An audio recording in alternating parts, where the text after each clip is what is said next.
Well, a couple of weeks ago, it was my birthday, and on my birthday, our family went to Tahoe. And we did a huge hike in the morning that wiped us all out. We were super tired. And then we decided to grab some lunch after, and then we went over to the beach.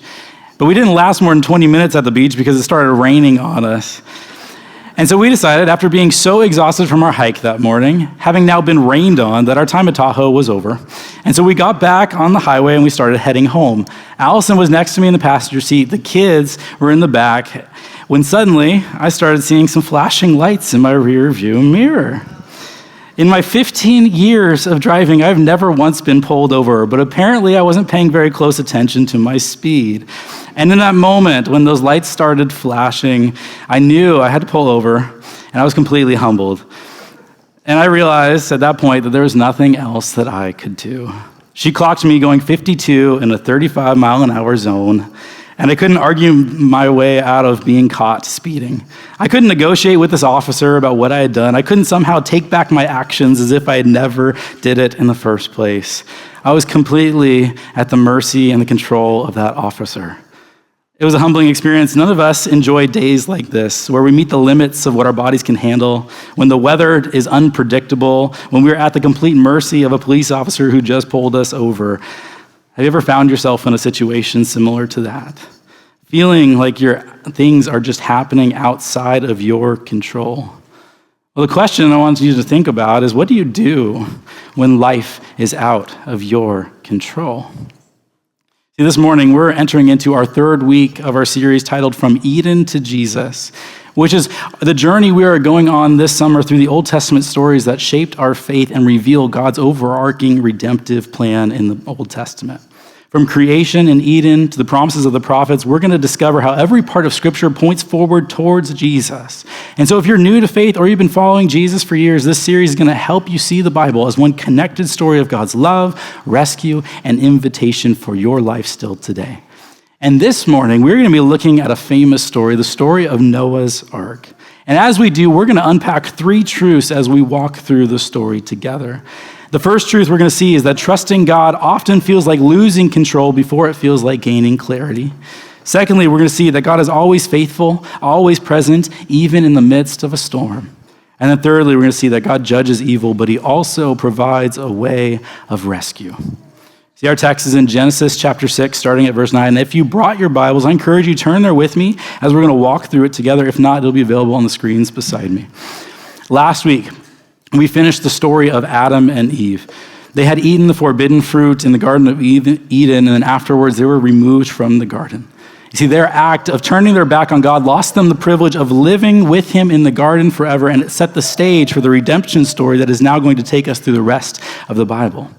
See, since the perfect relationship with God is now broken, he's going to now find a way to restore that once perfect relationship he had with his creation once again. However, after humanity's removal from the garden, their sin only continues to grow.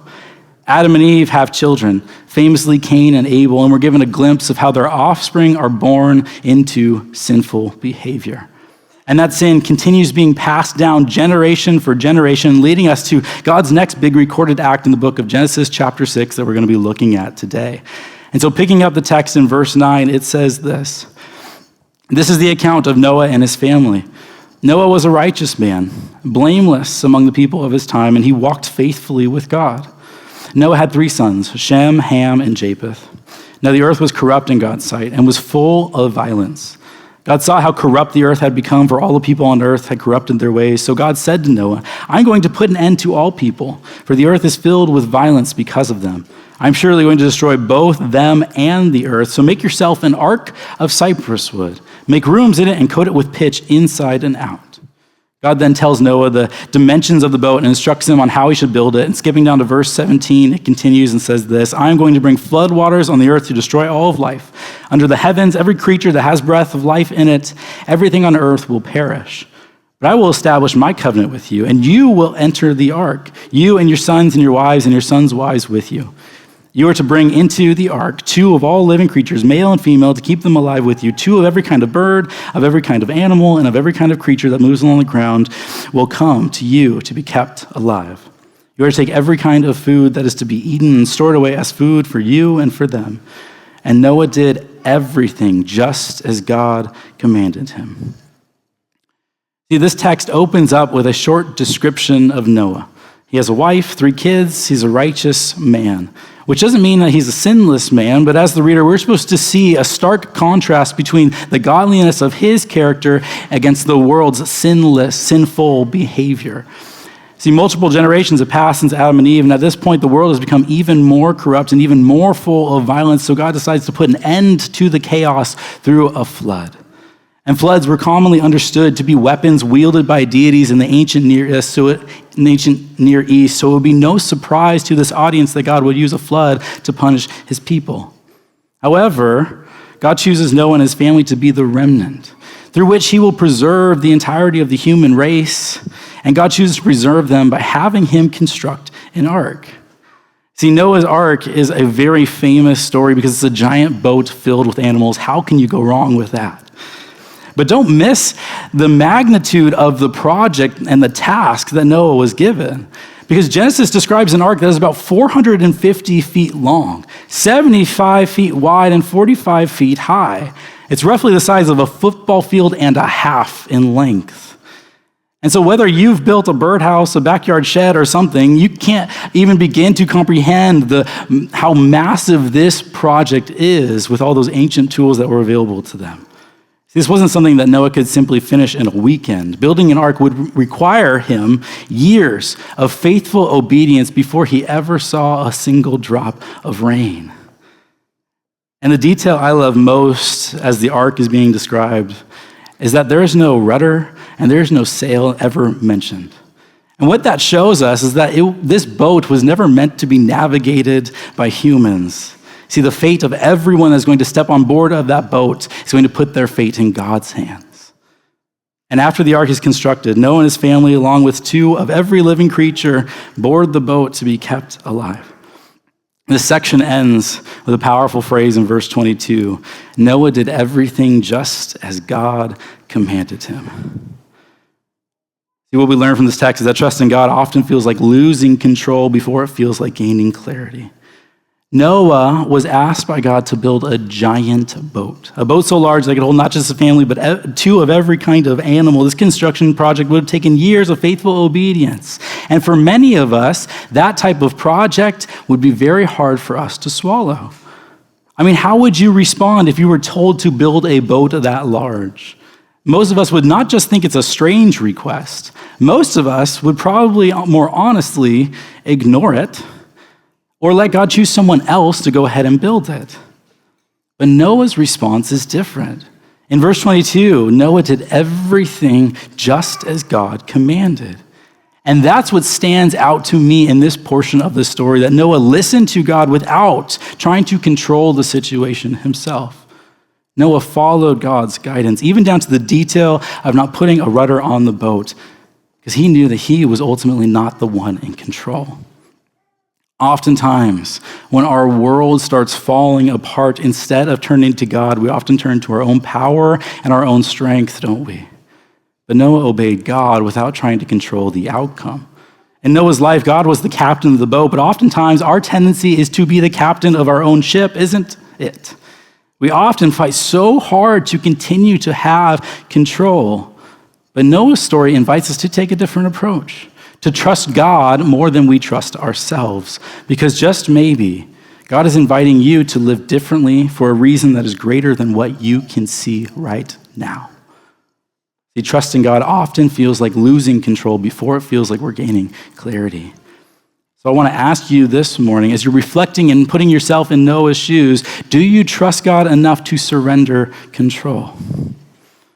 God invites us to trust him first before stepping forward and taking matters into our own hands. That is what faith is all about.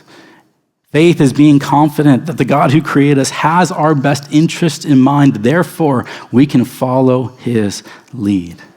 You see, to us, loss of control, it oftentimes feels unsafe, but in reality, surrender to God is where safety is ultimately found. Now, that doesn't mean that following God's lead is going to be easy. But those who are obedient often get the opportunity to experience his blessing. And in Noah's case, there's going to be a blessing that's going to last for generations to come afterwards. And God already mentioned that he's going to make a covenant with Noah, which is a very big deal. A covenant with God is full reassurance of safety that comes through relationship with him. Noah is obedient, and then God follows suit. So I want to pick back up the text and see how God is faithful to his word that he gives to Noah. Picking back up the text in chapter 7 of verse 1, it says this. The Lord then said to Noah, go into the ark, you and your whole family, because I have found you righteous in this generation. Take with you 7 pairs of every kind of animal, a male and its mate, and 1 pair of every kind of unclean animal, a male and its mate, and also 7 pairs of every kind of bird, male and female, to keep their various kinds alive throughout the earth. 7 days from now, I will send rain on the earth for 40 days and 40 nights, and I will wipe from the face of the earth every living creature I have made. And Noah did all that the Lord commanded him. Noah was 600 years old when the flood waters came on the earth. And Noah and his sons and his wife and his sons' wives entered the ark to escape the waters of the flood. Pairs of clean and unclean animals, of birds, and all the creatures that move along the ground, male and female, came to Noah and entered the ark as God had commanded Noah. And after the 7 days, the flood waters came on the earth. In the 600th year of Noah's life, on the 17th day of the second month, on that day, all the springs of the great deep burst forth, and the floodgates of the heavens were opened, and rain fell on the earth for 40 days and 40 nights. On that very day, Noah and his sons, Shem, Ham, and Japheth, together with his wife and the wives of his 3 sons, entered the ark. They had with them every wild animal according to its kind, all livestock according to their kind, every creature that moves along the ground according to its kind, and every bird according to its kind, everything with wings. Pairs of all creatures that had the breath of life in them came to Noah and entered the ark. The animals going in were male and female of every living thing as God commanded Noah. Then the Lord shut him in. See, Noah didn't close the door, God did. And in verses 17 through 24, the storm, it arrives, the waters rise, chaos consumes the world around them, and everything outside the ark is now swept away. Yet in the midst of judgment and destruction, Noah and his family, they remain secure, not because they controlled the storm, but because God is faithfully preserving them through it. With the persistent flood rains, with the additional days of water receding after the flood, Noah and his family spent a good year on that ark. And getting this far into that text, people often wonder about the logistics of this passage, wondering how this flood happened, whether the flood covered the whole earth or just the known earth at that time. And these are great questions to ask about the flood, but the author's primary purpose here is not to explain the mechanics of how the flood worked. But the purpose of the author is to reveal the character of God. And what we learn from this text about God's character is this, that God is always faithful. He is always present, even in the storm. You see, Noah built the ark, but in this section, we see God's faithfulness as he fills in all of the details. God is the one who brought all of the animals to the ark to fill it. God is the one who clothes the ark with everyone in it. God is the one who issues the flood, and he is the one who takes the flood away. See, not only does God love his creation enough to preserve them, but he is also the one who offers salvation, the rescue plan, and then he is the one who makes it all happen. And so if we see anything in this text, we should see God's faithfulness on display. God may invite us to take an initial step of faith, but he is the one who ultimately opens the door before us, and he is the one who will close it behind us. God is the one in this story who took care of all the details. And so why is it that oftentimes with our faith, we think that God doesn't care about the details of our story? I don't know if you've been there before, but I know I have. And many of us, if we're truly honest with ourselves, we have a tendency to think that God is distant, that God is removed, that God doesn't care that much about the details going on in my life. I think that one of the ways that I begin to measure how far off I think God is from me, how distant we are in relationship, shows up most in the way in which I pray. When I pray in generalities, then I know that I'm thinking that God is further away from me, that he doesn't care about the specifics. But those times where I spend longer in prayer, going over all the details, I remember that God is close, that he is near. So when you find yourself praying, do you pray in generalities or do you pray in specifics? And if you find yourself praying short prayers because God already knows what you'll ask, while that is true, it may reveal more about how far you think God is from you than he really is. See, in this story, God knew the exact dimensions of the boat he wanted Noah to build. And after he built it, God's the one who brought the animals. And after Noah and his family walked onto the boat, God is the one who shut the doors. God sent the rain. He steered the boat. He sent the flood. He removed the flood at just the right time. God is in every detail of this story. He preserved his creation through the most intense storm to ever hit the face of the earth. And if God is present in Noah's storm, then he's not absent in yours either. Oftentimes, our tendency is to think that when we are stuck in a storm, God doesn't care, that he wouldn't care if we cried out to him. But in reality, Noah's story shows us the opposite. Sometimes the place where God's faithfulness is most evident is right there in the middle of that storm. Oftentimes, we're just too impatient to see it. When the storm raged, all we want to do is pray for them to end. But what if rather than praying for them to go away and for life to return to normal again, we started just watching out for God's faithfulness in the midst of it? Because God is not watching the storm. He is working inside of it. And this perspective shift, it gives you the endurance you need to continue trusting that God's plans are greater than anything you can see right now. So I want to ask you, as you're putting yourself into this story, as you're thinking about the storms in your life, what are those storms that you are staring at right now? What is that storm raging in your life that you can't yet see the end of, that you're desperately praying that God would bring to an end? And what if instead of asking for it to be over, you simply just start recognizing how God is faithful to you in the midst of it? It doesn't mean he's going to remove the storm any sooner just because you want him to. But sometimes God's best work is done in those storms. And it does mean that we can always trust that he will bring good from any situation. Let's pick back up the text in verse 1 of chapter 8 as we finish out this story, as it says this. But God remembered Noah and all the wild animals and all the livestock that were with him in the ark. And he sent a wind over the earth, and the waters receded. Now the springs of the deep and the floodgates of the heaven had been closed, and the rain had stopped falling from the sky. The water receded steadily from the earth. And at the end of 150 days, the water had gone down. And on the 17th day of the 7th month, the ark came to rest on Mount Ararat. And the waters continued to recede until the 10th month. And on the first day of the 10th month, the tops of the mountains became visible. In verses 6 through 13, Noah begins looking for signs that the flood waters are receding. And he first sends out a raven, then he sends out a dove to determine whether the earth is ready for habitation again. And the dove returns at first because there's nowhere to rest, but after waiting another week, it returns with an olive leaf, signaling that new life is beginning to emerge.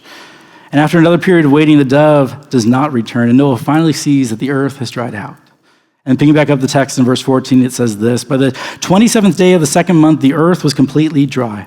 Then God said to Noah, "Come out of the ark, you and your wife and your sons and their wives. Bring out every kind of living creature that is with you, the birds, the animals, and all the creatures that move along the ground, so they can multiply on the earth and be fruitful and increase in number on it." So Noah came out together with his sons and his wife and his sons' wives. All the animals and all the creatures that move along the ground and all the birds, everything that moves on the land came out of the ark, one kind after another. After the flood waters recede, Noah's first response when he gets out of the boat is to worship. He builds an altar and offers sacrifices to the Lord in response, God declares that he will never again destroy the earth with a flood. And even though humanity still will struggle with sin, God reaffirms the stability of creation, promising that seasons, harvests, the rhythms of life would continue as long as the earth remains. He then blesses Noah and his family, commissioning them to fill the earth once again, providing food for them and establishing the sacred value of human life because people are made in God's image. Picking back up the text in verse 8, it says this: Then God said to Noah and to his sons with him, "I now establish my covenant with you and your descendants after you, and with every living creature that was with you, the birds, the livestock, and all the wild animals, all those that came out of the ark with you, every living creature on earth, I establish my covenant with you. Never again will all life be destroyed by the waters of a flood. Never again will there be a flood to destroy the earth." And God said, "This is the sign of the covenant I am making between me and you and every creature with you, a covenant for all generations to come. I have set my rainbow in the clouds, and it will be the sign of the covenant between me and the earth. Whenever I bring clouds over the earth and the rainbow appears in the clouds, I will remember my covenant between me and you and all living creatures of every kind. Never again will the waters become a flood to destroy all of life. Whenever the rainbow appears in the clouds, I will see it and remember the everlasting covenant between God and all living creatures of every kind on the earth. So God said to Noah, "This is the sign of the covenant I've established between me and all life on the earth." See, God remembered Noah in that boat and his family. God receded the waters, and God restarted creation, and he made a covenant with Noah. In Genesis 8 through 9, God begins restoration of what the flood had undone, and it's presented as if it were a new creation again. See, the flood was not only an act of judgment against human correction, but also an act of grace in which God defeats the chaos that had once overtaken the world. God reestablishes the rhythm of creation, seed time, harvest time, summertime, winter, day and night. He recommissions humanity once again, like he did in the Garden of Eden, to fill the earth. See, God in this story is refusing to let chaos of the world have the final word. And the flood is God's way to reset creation's equilibrium once again. And at the same time, God reminds humanity of the sacred value of life. People are made in God's image. Human life should be protected. It should be honored. And God establishes that covenant with Noah, that he will never destroy the earth again. And the sign of that covenant is a rainbow, which that Hebrew word for rainbow is the same word used for a warrior's bow. And it's as if God hangs up his weapon in the clouds and declares that judgment is not his final word. Instead, he chooses to continue pursuing humanity with grace. This passage ultimately reveals a God who reigns over chaos, restores what is broken, and remains faithful to his promises. And the rainbow points forward to the greater display of God's mercy that comes through Jesus. Because rather than aiming judgment at humanity, God would one day send his son to bear that judgment on our behalf so that we could be brought safely into a restored relationship with him. At this point in the story, it's easy to get caught up in Noah's story. After all, he's the one who built the ark. He's the one who has the animals and survived the flood. But one surprising thing about this account is how little attention the text actually gives to Noah. Noah in this text, he never spoke once. Noah never asked questions. He doesn't once argue with God. He doesn't complain. He doesn't offer commentary on the events that are unfolding. The story is ultimately not trying to impress us with Noah. It's impressing us with God. Because throughout this entire account, God is the one directing all of these events. God sees the corruption of the world, and he provides a way of rescue. God preserves Noah through the storm. He causes the waters to recede. He restores creation, establishes a covenant. See, the flood reveals a God who reigns over chaos and maintains the moral order of his creation. Sometimes people read this flood story and they wonder if God is harsh or if God is cruel. But this text presents something vastly different. The world became filled with violence and corruption because of humanity. God was not responding out of uncontrolled anger. He was acting out of responsibility for his creation. Because God truly loves what he has made, he cannot simply ignore evil and allow it to destroy everything. But what makes this story so remarkable is that God's judgment is not the last word. After the flood, God responds with grace. He preserves humanity. He recreates. He promises never again to destroy it. And the rainbow stands as a reminder that God's desire is not to terrify people into obedience, but to draw people to himself through mercy, love, and faithfulness. See, the flood story reminds us that God takes sin seriously, but it also reminds us that his grace is greater than our failures. See, the God who judges evil is the same God who provides us with rescue. And ultimately, that rescue finds its full expression in Jesus. God judges evil, but he also provides a way of rescue. And the ark isn't the final point. The ark was pointing forward the whole time towards Jesus. Because just as God provided one way of rescue in Noah's day, he has provided another way of rescue for us today. Noah entered the ark by faith, and we enter into a relationship with God through faith in Christ. Noah was carried safely through God's judgment, and we are carried safely through God's judgment because of what Jesus took on our behalf. Many of us were still trying to rescue ourselves, but Jesus came to be our rescuer. So what is keeping you from trusting God's rescue plan? That is Jesus. At the beginning of this message, I told you about how I got pulled over in Tahoe, but I didn't tell you how the story ended. I was there being pulled over. Allison was smirking, and the kids were shocked. And as my window was down and I was handing the officer my license and registration, Allison made sure to speak up. And she mentioned to that officer that today was my birthday. The officer looked at me, she handed back the license and the registration, and she decided to let me off with a warning that day. You see, in that moment, someone spoke up on my behalf when I had nothing to offer for myself, and that's exactly what the gospel tells us Jesus has done for us. Every day, one day, every one of us will stand before a holy God, not because we got a speeding ticket, but because we have sinned against him. None of us will be declared righteous on our own, but Jesus stands in our place. He speaks on our behalf. He takes the judgment we deserved, and he offers us mercy instead. See, Jesus never promises you a storm-free life, but he did promise that you will never have to face it alone. And so when life feels overwhelming, when life feels out of control, we can trust him because our future is secure through him. So we may lose control, but we never lose our God.